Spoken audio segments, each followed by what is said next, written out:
everybody. So I wanted to talk a little bit about the journals. So you'll see that the journal is due, the thing that you have due this week in 011 is this journal number 1. It is due on November 11th. I recommend doing it before you turn in the planner that's due because you can use the answers that you come up with in your journal in your planner. And you can see that there are other journals coming and they're going to be the same kind of thing. These journals are going to be discussion posts that just allow you to kind of break down and focus on some of the ideas that you'll then translate to your planner. So if you click on the article itself, the journal itself, there's a description of it. I'm just going to try and okay. So you can see down here that I have posted something on the board called Miss Shaw's advice on this post. And this is just a reminder that we're focusing on the article Ungrading. You can click on it right here and it'll take you to the article. And in your discussion post, I want you to include the following, answers to the following. So I've provided the topic for you. It's grades in higher education. I want you to tell me what the author's claim is, what the author thinks about their opinion on grades in higher education. Then a list of 3 to 5 of the author's supporting details, so the details that back up this claim, and then a list of possible counterclaims. So go ahead and fill this out. You don't need to respond to a peer.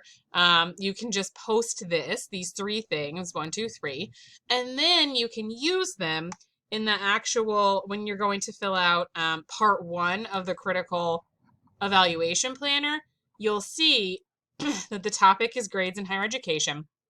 And you can paste your claim from the discussion board here.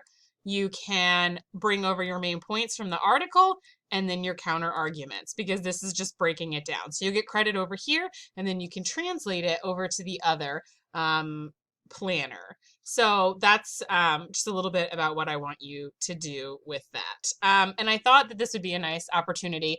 My other class that's face-to-face, not face-to-face, but Zoom, we walked through this a little bit. So I can show you like an example one. You can see that she's listed the topic, the claim, a couple bullet point main points from the article, and then some counter arguments. And so then when she's ready to fill out her critical evaluation sheet, she can just say, okay, so here are some of my possible counter arguments. And I'm just gonna, or I'll start with like the claim and the main point. She can just copy from her claim, put it in right here. Her main points, put those in right there. Her counter arguments are listed right here. She's got a lot of them. And she can just put those in there. And then that is, I'm just going to double check and make sure. Yep, that's her entire first section done. And all she has to do is post that in the 101 forum. So that's a little bit about an example. And I'll show you another one as well. Somebody else posted one already. Same deal, same kind of format. We've got the claim, the supporting details, and the counterclaims. So that's the format. It's basically just a chance for you to think about on the discussion post what you want to say in the planner.